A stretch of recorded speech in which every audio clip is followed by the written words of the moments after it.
Para você que não sabe por onde começar em reduzir os químicos, inseticida, fungicida e fertilizante, hoje eu vou te mostrar a minha estrutura para que eu possa construir cada um dos produtos e os meus manejos aqui dentro da fazenda.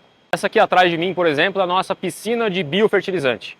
Biofertilizante, por mais que tenha o nome de fertilizante no nome dele, eu não utilizo ele para fertilizar no sentido da palavra de nitrogênio, fósforo, potássio, enxofre, os nutrientes em si, macro e micronutrientes. Eu utilizo muito mais isso como uma carga biológica, então seria uma fertilização biológica que eu estou fazendo. Aqui a gente está fermentando, por exemplo, uma diversidade de micro-organismos altíssima. Então mais de 4.000 tipos de micro-organismos a gente faz essa fermentação. Então essa estrutura aqui ela tem 70 mil litros e nem sempre foi assim, né? A gente começou com aquelas estruturas lá do fundo, que são tanques menores, onde a gente fazia essas fermentações, até a gente chegar nesse nosso modelo que seja de larga escala, né? Então aqui eu atendo com um tanque de 70 mil litros, eu atendo 3.000 hectares aqui da fazenda. Então 100% da fazenda a gente pulveriza essa fermentação que a gente faz. E aqui dentro, basicamente a gente tem farelos, farelo de soja, farelo de milho, pode ser farelo de arroz, farelo de trigo. Como aqui na região a gente tem mais facilidade de trazer esses farelos, a gente utiliza esses dois. E solo de mata. Solo de mata é a base da microbiologia. A gente pega esses micro-organismos que estão lá na nossa mata nativa, lá no fundo, perto do rio, a gente entra lá, captura esses micro-organismos, coloca em sacos e traz para cá. A gente coloca algumas fontes de açúcares simples nessa fermentação, por exemplo, o melaço. Pode ser, eu já fiz outras com batata, com beterraba, mas o melaço ele oferece uma facilidade aqui para nós no Brasil. Tem em larga escala, é barato e é muito eficiente para a gente multiplicar esses micro-organismos. Esse tanque, por exemplo, ele pode ficar tanto do lado interno quanto externo. A gente optou em colocar ele aqui nesse barracão porque fica mais fácil dos funcionários poderem limpar, retirar o produto ou adicionar mais alguma receita. Aqui o foco principal é a gente trazer o oxigênio para a gente priorizar alguns micro-organismos que gostam de oxigênio e outros que não gostam. Então uma hora fica ligado e a outra hora desligado. Essa estrutura aqui que eu vou mostrar para vocês agora, a gente construiu ela. Antigamente ela servia para a gente fazer a extração da compostagem, que era uma outra técnica. E aí depois a gente passou a fazer biofertilizante aqui dentro. E hoje, com a nossa estrutura de tanque maior de 70 mil litros, a gente hoje usa esses tanques menores para a gente quelatar alguns micronutrientes. Então eu pego lá sulfato de potássio ou sulfato de manganês, de cobre, de zinco. A gente faz uma quelatação, que nada mais é do que uma agregação dessas moléculas. Então eu pego uma matéria orgânica, por exemplo, biofertilizante ou outros compostos orgânicos e misturo aqui com esses nutrientes. E dessa forma a gente evita a fitotoxidez e consegue trazer uma nutrição para as plantas. Essa máquina aqui ela foi a última aquisição que a gente fez, que foi para a nossa compostagem, né? Então a gente profissionalizou. O pessoal assiste os meus vídeos e acha que a gente sempre foi assim, já grande, com estrutura, com máquina. Mas a gente começou fazendo compostagem, por exemplo, para 3 hectares, 4 hectares, fomos crescendo, entendendo as nossas receitas e aí a gente foi investindo em máquinas. A gente passou primeiro com a pá carregadeira, que a gente fazia as reviradas dessas leiras, e depois de 2 anos a gente comprou esse equipamento aqui. Esse aqui é um revirador profissional, ele tem 5 metros de largura e ele bate a compostagem em forma de leiras. Então a gente faz leiras de 400, 500 metros de comprimento e isso a gente vai trazendo a umidade com o nosso tanque, nosso caminhão-pipa, a gente traz a umidade para a gente equilibrar essa receita e trazer a umidade ideal para que aconteça todos os processos de uma compostagem bem feita. Então a água sai por aqui, que é ligada num caminhão. O caminhão-pipa vai acompanhando o trator e essa máquina até que a gente revire, trazendo oxigênio e umidade. Então são esses dois conceitos que essa máquina consegue trazer para a gente com uma alta escala e alta eficiência, trazendo um excelente produto que é a compostagem. A compostagem a gente consegue ter, além dos nutrientes, nitrogênio, fósforo, potássio, todos os micro, ácido úmico, ácido fúlvico, a gente está trazendo uma carga de material orgânico gigantesca e mais ainda que a cereja do bolo que eu sempre falo, que é a alta carga microbiológica. A gente tem uma diversidade absurda, tanto é que a leira esquenta a 80 graus e cada grau que aumenta é por conta da alta taxa de multiplicação desses micro-organismos. Então é isso que a gente consegue entregar para o nosso solo, tanto é que hoje boa parte da fazenda a gente tem minhocas no nosso solo. Então o equipamento agora está recolhido no modo transporte, está guardado aqui no barracão, mas esse equipamento ele abre para o lado e o trator vai vindo, o trator vem andando aqui e esse equipamento vem andando do lado. Tem algumas partes hidráulicas, né, que é para ele erguer e abaixar, mas basicamente ele é tocado mecanicamente com o trator girando essa compostagem, aproveitando a rotação desse tratorzinho, né? Para tocar esse equipamento aqui, o trator precisa ter em torno de 170 cavalos, né, para poder conseguir girar toda essa compostagem, né? As leiras são mais ou menos de 1,80 m que a gente faz. Esse equipamento tem 5 metros, mas é importante a gente não colocar a leira para ele tocar os 5 metros, porque você vai ter que exigir muito mais do trator. Então a gente deixa ele um pouco mais junto, deixando um espaço entre essa base até aqui o centro. No fim das contas, a gente vai aproveitar mais ou menos uns 3,5 m a 4 metros desse equipamento. Não vai utilizar os 5 metros dele. Essa aqui é a máquina que a gente faz a aplicação da nossa compostagem. Então está pronta, está seca, está num padrão interessante para a gente conseguir aplicar e o produto conseguir passar pela esteira e a gente fazer a lanço. É um equipamento normal. A gente utiliza aí para calcário, para fósforo, para cloreto. A gente utiliza ele também para fazer a aplicação da nossa compostagem. Então é um equipamento simples, que todo mundo já conhece e tem na fazenda, então não precisa comprar um novo equipamento para fazer a aplicação do calcário. O que você precisa fazer é ter um bom produto para que ele não embole lá dentro, né? Então tem técnicas para se fazer isso, e isso a gente faz em outro vídeo. Essa aqui é a nossa biofábrica de micro-organismos isolados. Então eu mostrei para vocês agora, ali atrás, o biofertilizante, que a gente tem alta carga biológica. Então o principal objetivo do biofertilizante é a gente trazer uma diversidade altíssima, que a gente consiga produzir nesse fermentado tanto bactérias, fungos que vão fazer o papel de inseticida e fungicida, no sentido de quê? Que eles vão se alimentar de alguns insetos ou eles vão liberar algumas substâncias que são antibióticos, que fazem que você não consiga reproduzir, por exemplo, um afusário, você combata um nematóide, que essa substância iniba a multiplicação de uma cigarrinha, de um percevejo. Então ele tem duas funções.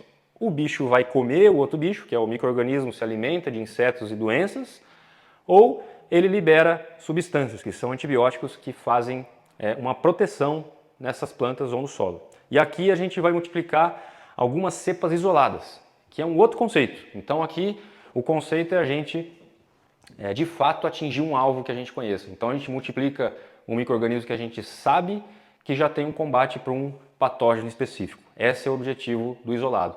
Então a gente potencializa o efeito do nosso biofertilizante. Se eu sei que a minha região tem muito percevejo, eu já venho aqui e multiplico um metarrizo, uma isária, uma bovéria e acrescento lá no biofertilizante. Eu não trabalho com o isolado sozinho. O isolado é um e na natureza não tem nada isolado. A gente sempre tem diversidade. Por isso que muitos produtores não têm um sucesso. Às vezes funciona biológico, às vezes não funciona e a gente sofre com isso porque você está trabalhando com um único micro-organismo. E a gente tem que trabalhar com uma diversidade alta. Nós estamos indo aqui agora para a nossa área de mix de planta. E aí o pessoal sempre, às vezes, vê toda a minha estrutura e acha que sempre foi assim. E, na verdade, a gente sempre começou pequeno. Então começamos com caixa de 1.000 litros, fomos para caixa de 3.000 litros, por exemplo, do biofertilizante. E depois a gente foi para uma caixa de 70.000 litros. E todos os custos que a gente teve se pagou na primeira safra. Por exemplo, você vai gastar para fazer um biofertilizante, independente do seu tamanho, você vai gastar aí R$15 por hectare. De estrutura, entre caixa, motor, cano, tubulação, filtro. Então é um custo muito baixo. E esse custo de R$15 por hectare, ele se dilui ao longo dos anos. Eu já tenho minha caixa de 70.000 litros há 3 anos. Nesses 3 anos eu fiz safra e safrinha.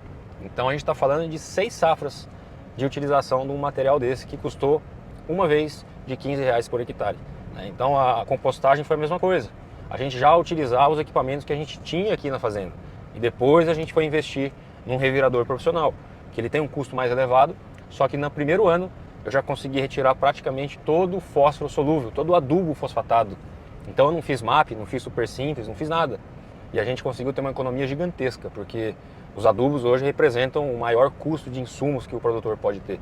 E aqui agora a gente está chegando na nossa área de mix de planta, em que esse ano a gente comprou um equipamento, que é o Katrina, para a gente poder fazer uma simulação de um estresse aqui causado ou por um herbívoro comendo o mato, ou a gente tendo um estresse aí de fogo, ou qualquer coisa do tipo que seja um estresse para essa lavoura. Porque quando a gente faz isso, a gente está emitindo sinal para as raízes que está acontecendo alguma coisa. Então a planta faz duas coisas. Ela começa a liberar exudatos. Esses exudatos são açúcares. Então esses açúcares vão fazer o quê? Atrair mais micro-organismos de crescimento, micro-organismos de proteção. Aí quando a gente passa o Katrina, que a gente tem essa poda mecânica, muitos micro-organismos decompositores começam a aparecer ali. E esses decompositores, o que eles vão fazer? Transformar o material vegetal em humus. E esse humus se transforma em nutriente para a sua planta na safra seguinte. Então eu vou plantar soja aqui nessa área de areia, que tem 12% de argila. Então a gente está com um mix de planta, vou mostrar para vocês aqui. E esses materiais vegetais vão ser exatamente muitos nutrientes que a minha soja da safra seguinte vai precisar. Vamos lá dar uma olhada lá. Você vê aqui então, essa área aqui é uma área de areia, né? Areia das bravas, né? Todo mundo que tem areia sabe aí que não é fácil de produzir, né? Aqui tem de 12 a 9%, quanto mais desce pior fica. E esse é o meu mix que eu optei fazer esse ano. O que eu sempre penso nessas áreas de mix, né? A gente ter, primeiro de tudo, uma diversidade de raízes diferentes. Então, se você ver, cada raiz vai ter o seu papel. Essa planta de crotalária, por exemplo, ela vai emitir muito nitrogênio nessa raiz. Emitir não, ela vai atrair micro-organismos que produzem nitrogênio, eles captam nitrogênio do ar e transformam na planta.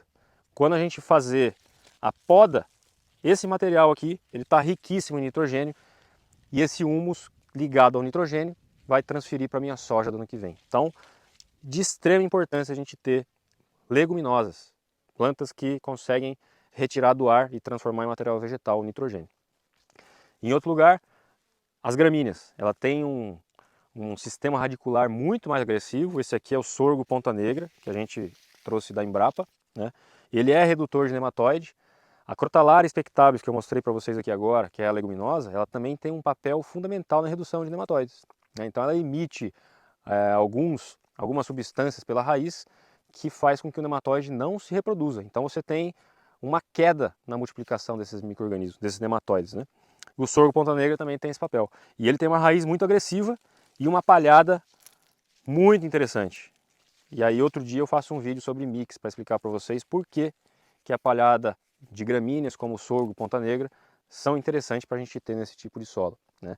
E o outro material é exatamente as braquiárias, né? Então a gente tem aqui a braquiária rusesiensis, que a gente colocou aqui, né? Então ela está saindo aqui, né? Que também tem praticamente o mesmo papel do sorgo. Só que ela é uma planta que ela, quando eu passar, fazer a nossa poda mecânica, ela ainda vai ficar aqui, né? Então ela vai rebrotar, ela vai permanecer. Muito da raiz do sorgo não, né? O sorgo, ele não é uma planta perenizada, né? Ele vai, quando ele der o grão dele, ele chega no fim da vida e morre, né? A braquiária não, a braquiária vai permanecer aqui, assim como a crotalária. Para fazer o plantio do mix, esse ano aqui eu utilizei o que de manejo, né? Para a gente poder introduzir isso aqui. Então, primeiro eu joguei a lanço com o nosso equipamento de calcário ou 6.0, pode ser qualquer implemento que jogue a lanço isso. E depois passei uma niveladora fechada, né? Simples. Todo produtor tem um equipamento de calcário e uma niveladora. Isso aí é possível fazer todo mundo. Caso o produtor tenha semeadoras, é interessante, fica um bom plantio. Aliás, fica melhor que esse aqui que eu fiz, mas tem um custo da plantadeira. Então a gente optou ainda não investir numa plantadeira, e sim utilizar o que a gente tem nas mãos, né? E se você observar aqui, ficou um excelente estabelecimento, ficou um excelente plantio. Outra opção que o produtor pode ter é jogar lanço e passar um correntão para incorporar essa semente. Então são diversas técnicas que o produtor pode ter de equipamentos para ele poder estabelecer um mix de planta ou só uma planta de cobertura que ele queira. Se o produtor ele não aguenta mais a quantidade de químico que cada ano que passa aumenta uma aplicação, essas três técnicas que eu mostrei para você, de biofertilizante, planta de cobertura e compostagem, são técnicas que você pode utilizar. E você não precisa de um alto investimento, você pode começar com o que você tem na sua fazenda. Assim como eu mostrei os equipamentos que a gente tem hoje e comentei como a gente começou. Então o importante é você entender o método e você ir aplicando com o que você tem nas mãos. E depois você vai melhorando conforme você tem lucro dessa operação. Foi assim que eu comecei. E se você gostou dessas técnicas de redução de químico na agricultura, já curte esse vídeo e já começa a me seguir, porque tem muito mais vídeos para vir pela frente.